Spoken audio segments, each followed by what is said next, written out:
Olá, meus amigos, Ricardo Seixas aqui, mais uma vez no nosso encontro semanal aqui na Rádio Fraternal.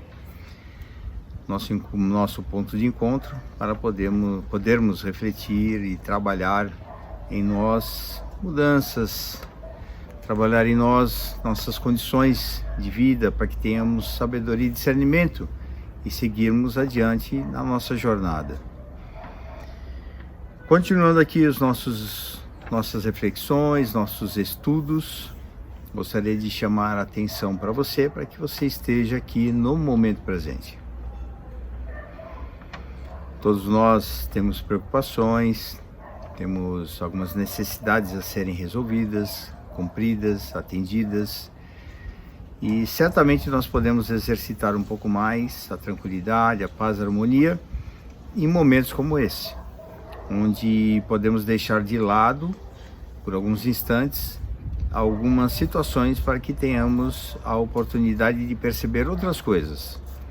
Então, convido a você que respire com um pouco mais de tranquilidade nesse momento, respire mais aprofundadamente, procure estar presente, relaxe o corpo, procure sentir qualquer tipo de pressão, sensação e tensão que possa existir no corpo, ombros, braços, pernas. Então, quando você fica assim, mexendo os pés, sem parar, então começa a perceber isso, vai se acalmando, vai se tranquilizando e sintonizando aqui com a energia que nos envolve. Estamos unidos em pensamento e energia com tudo aquilo que nos envolve. E vamos, nesse momento, buscar uma sintonia com o mais alto. Essa sintonia se dá quando imaginamos a figura de Jesus.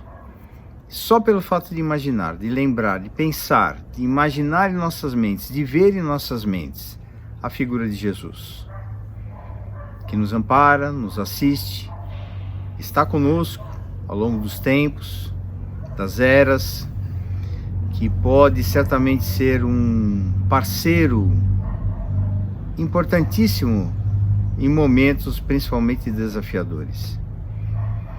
Estejamos juntos nessa vibração e estarmos atentos àquilo que chega para nós.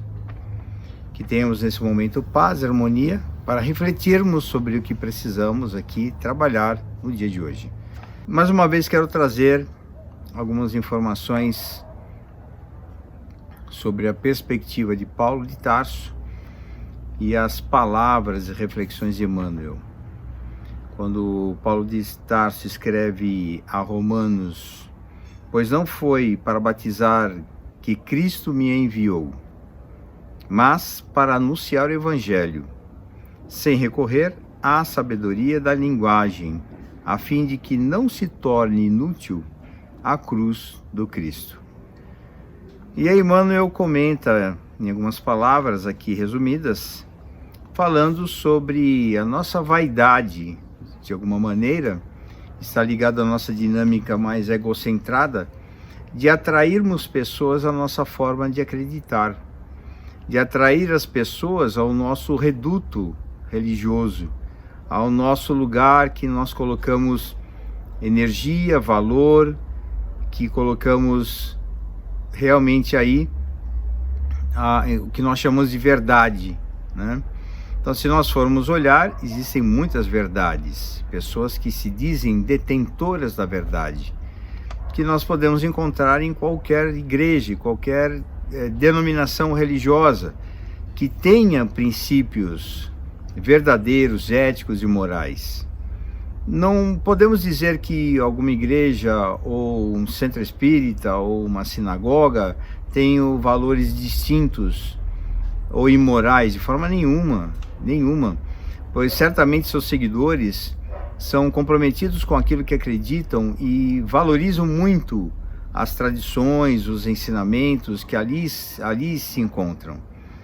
Podemos ter certeza, sim, de que existe uma diferença da forma de compreender os fenômenos da vida, fenômenos espirituais, mas isso faz parte do nosso processo evolutivo, que cada um vai, de fato, oferecer aquilo que sabe, aquilo que conhece, cada um vai entender segundo a sua forma de compreensão. Não existe mais e nem menos, é só sua forma.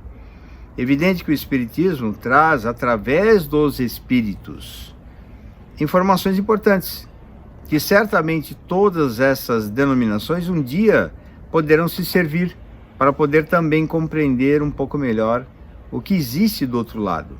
Sair das superstições, sair do mundo mágico, do mundo sobrenatural, para podermos compreender de fato que Deus nos permite a vida e Deus nos permite a morte para que possamos cada vez mais estarmos num ciclo de aprendizado e de crescimento.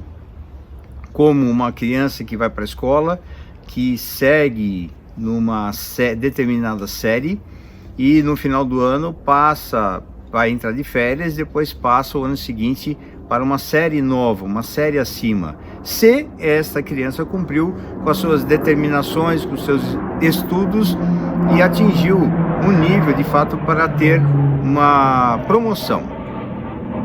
Assim o espírito, da mesma maneira, nós participamos de formas de entendimento diferentes.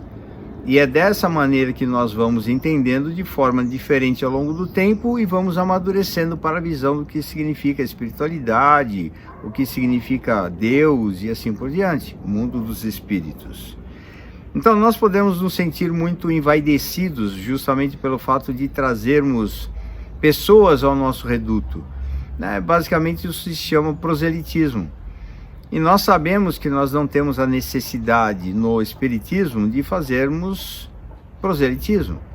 Não temos a necessidade de converter absolutamente ninguém para as fileiras espíritas. Nós convidamos as pessoas para que entrem, que possam entrar. Eu, particularmente, já convidei várias pessoas de outras denominações, como, por exemplo, que tinham mediunidade e precisavam conhecer um pouco mais, e eu falei assim, entra num curso, estuda, lê alguns livros, mas você não precisa se converter ao Espiritismo. Mas é evidente que ao longo do tempo, se a pessoa não encontrar resposta em outros lugares, vai encontrar resposta num centro espírita, que se for muito bem acolhedor, vai dar a oportunidade para que essa pessoa continue seus estudos e seus trabalhos. Essa é a jornada nossa aqui na vida material. E aí, nesse sentido, ele continua comentando que nossa tendência de buscar conhecimento está mais... Lógico, não é para todo mundo, né? Mas algumas pessoas se preocupam tanto com o debate e que acabam, na verdade, fortalecendo seus estudos, trabalhando, estudando bastante, com muito esmero, para poder simplesmente ter ferramentas, para ter uma forma de ganhar discussões. E isso não necessariamente seria proposta. A proposta do aprofundamento do entendimento na compreensão daquilo que significam as mensagens de Jesus não é para vencer debates, ou não é para fazermos simplesmente palestras, excelentes palestras, ou para chamar o público, mas muito pelo contrário. É justamente para que possamos ter a capacidade de mudar o nosso próprio comportamento. Aí que reside a diferença daqueles que são verdadeiramente adeptos à história, aos valores, aos ensinamentos de Cristo, de Jesus. Nós todos estamos nessa jornada, uma jornada desafiadora que é a vida material. Mas é aqui, é nesse lugar, exatamente nesse lugar que nós temos a necessidade de estar. É justamente aqui. Algumas pessoas falam, nossa, quando eu desencarnar eu quero ir para o nosso lar, ou muitas pessoas pensam em ir para o nosso lar, uma colônia espiritual. Para quem não conhece, tem um livro falando de nosso lar, tem um filme falando sobre o nosso lar. E algumas pessoas acham que é só pelo desejo de querer, e não é bem assim, né? Cabe lembrar que quando o Chico trouxe o livro Nosso Lar, psicografado pelo André Luiz, a comunidade habitante de Nosso Lar era composta na esmagadora maioria de católicos e evangélicos. Não tinha nenhum espírita, ou se tinham poucos espíritas. Então o que isso significa? Que Nosso Lar não é exclusivo do espiritismo. Ali não é uma placa, né, dizendo que ali é uma pousada para espíritas, né? Muito pelo contrário, é para espíritos. independente da religião, independente do seu credo, porque é uma colônia que está ligada ao umbral, está próximo ao umbral, e que justamente por estar próximo ao umbral socorre a todos indistintamente, independente da religião. E algumas pessoas podem até pensar, mas como é que uma pessoa que não é espírita pode ir para nosso lar? Porque não existe um atendimento prioritário, ou talvez assim exclusivo. O espírita não tem exclusividade no plano espiritual só porque acredita no plano espiritual. De forma nenhuma. Nós não temos credenciais excepcionais pelo fato de sermos espíritas. O que comanda tudo isso, de fato, na verdade, é nosso padrão de energia. Padrão de energia. Energia mental, a energia que provém da nossa mente, nossos sentimentos, emoções. São essas energias que compõem nosso campo vibratório.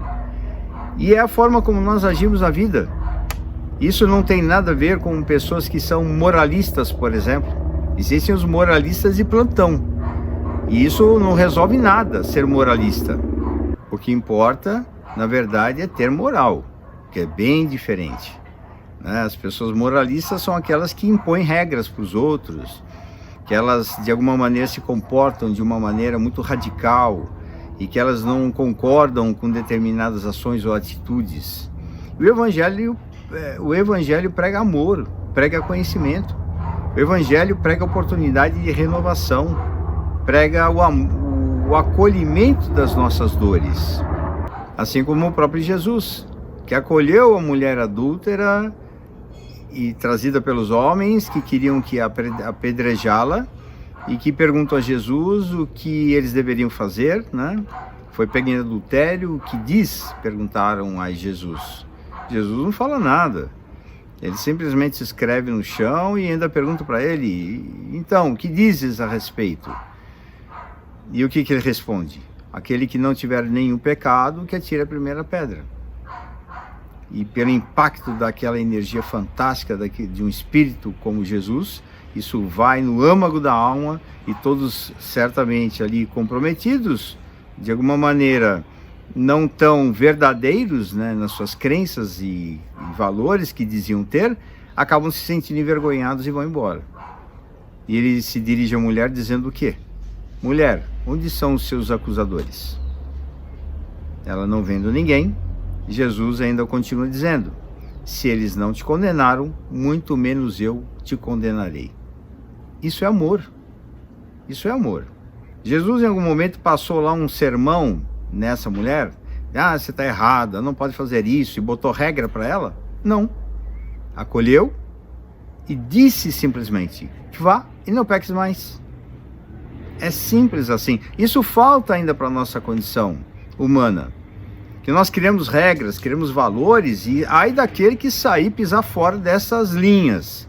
Ai daquele que cumprir alguma coisa fora desse nosso sistema criado pela nossa cabeça, né? Que geralmente isso vem muito da nossa imaturidade e ignorância sobre as coisas. Não, eu tenho que defender o que é certo. Está cheio de obsessor no umbral e nas trevas defendendo o que é certo. Nem por isso eles têm razão.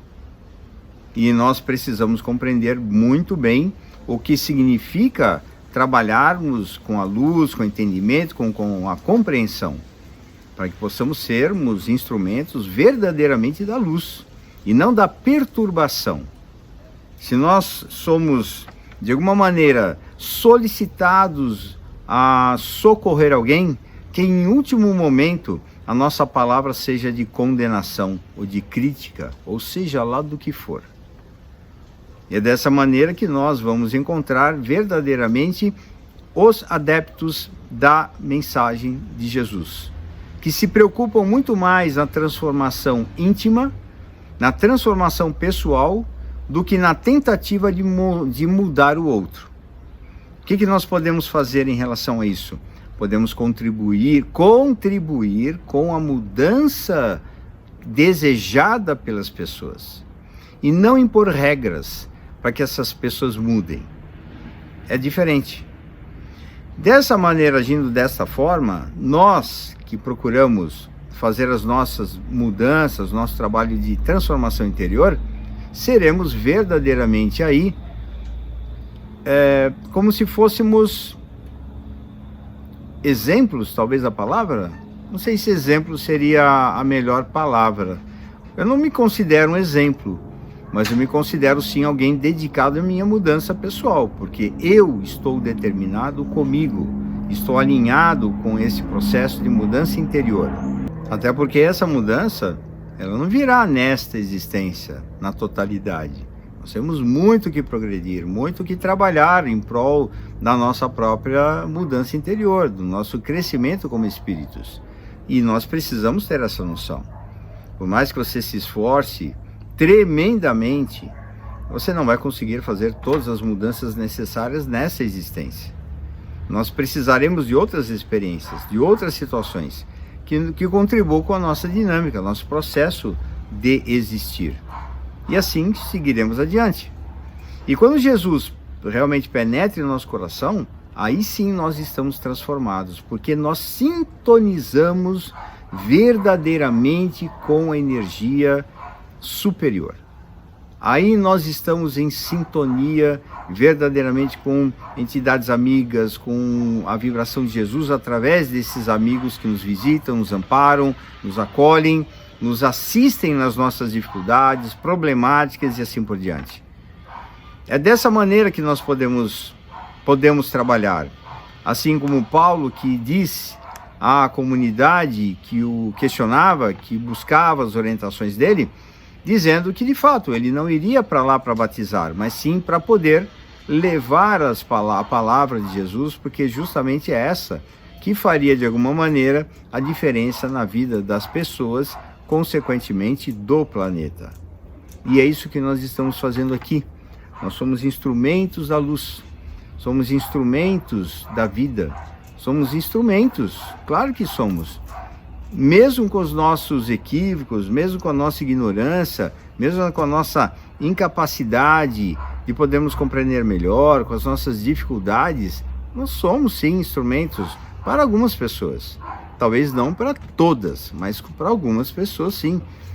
Então, dentro daquilo que você tem como capacidade de poder influenciar algumas pessoas, com o seu círculo familiar, no seu círculo social, né, as amizades, né, e assim por diante, a sua própria conduta vai mostrar de alguma maneira para as pessoas quem é você. E nós não somos bons espíritas dentro do centro espírita. Nós precisamos, na verdade, ter consciência sobre nós para que tenhamos essa capacidade em qualquer lugar. Se eventualmente você se equivocar nos seus comportamentos e qualquer coisa do gênero, que muita gente fala que isso é errar, eu diria equivocar. Se você se equivocar em relação ao seu comportamento, observe-se.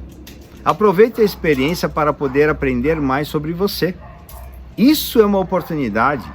Ao invés de você ficar se lamentando, ao invés de você ficar se julgando, se condenando, ai meu Deus, não deveria ter feito, ai meu Deus, não deveria ter falado, né? E agora o que eu faço? Isso é um vitimismo sem necessidade, contraproducente. Não vamos agir de uma maneira consciente, trabalhando para o nosso progresso, com energia, sabedoria, discernimento, porque assim nós estaremos transformando quem somos. Assim nós estamos realmente fazendo o trabalho que deveríamos fazer, que é na nossa transformação pessoal. Depois podemos certamente atuar e com isso, com essa transformação, com essa sintonia com a espiritualidade, podemos muito mais colaborar.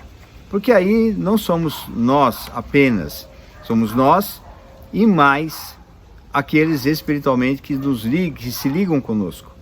Porque nós favorecemos com a nossa energia de estarmos ligados com a espiritualidade superior, nos favorece a conexões de entidades que querem ajudar os outros também. E no momento em que você se abre para colaborar como realmente contribuinte de um sistema muito maior que nos envolve, que nos ampara, para a luz chegar até as pessoas, os amigos espirituais estarão do nosso lado, nos intuindo, nos protegendo, nos amparando em qualquer situação. Que essas palavras cheguem até seu coração, sua alma, seu ser.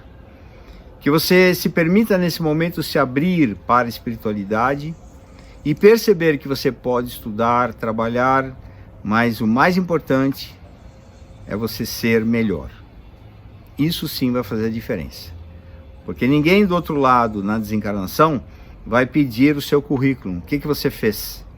Mas sim, você já vai mostrar quem você é, através da vibração.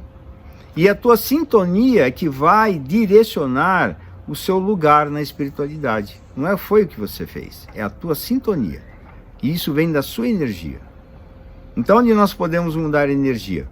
No cotidiano, dentro de casa, no trabalho. Isso que eu acabei de falar. Nos lugares fora do centro. O centro é propício, claro. É propício para um bom ambiente. Ali a gente se sente bem. Mas o nosso trabalho não é só no centro espírita. Lá é um lugar para aprendizado. É como se fosse um posto de gasolina. Você vai lá, reabastece, limpa o para-brisa, né, troca alguns fluidos do carro para poder não ter problema. Se for possível, a troca de alguma peça, alguma coisa nesse sentido. E aí você segue viagem. Para que você chegue verdadeiramente a algum lugar, tem que ir para a estrada. Senão você não sai do posto. Então, centro espírita é posto de gasolina, não é estrada. Estrada é a vida. É dentro de casa, família, filho, sogra, inclusive, né? Mulher, marido, vizinho, pagamento de contas, trabalho, chefe, empregado, colegas de trabalho, é trânsito, é o pessoal do metrô, é o pessoal do ônibus. Esse é a nossa estrada. É aí que nós estamos. Que Jesus nos abençoe os passos, nos envolva, nos sustente, nos proteja. Nós precisamos muito, somos espíritos ainda necessitados realmente de uma maior compreensão, de um maior entendimento e de muito mais maturidade. Que Jesus abençoe todos nós nesta jornada, importantíssima para a nossa história espiritual. Um abraço a todos, até a nossa próxima oportunidade. Ricardo Seixas, Rádio Fraternal, www.fraternal.net.br. Estamos juntos numa jornada de fato importantíssima. E até mais.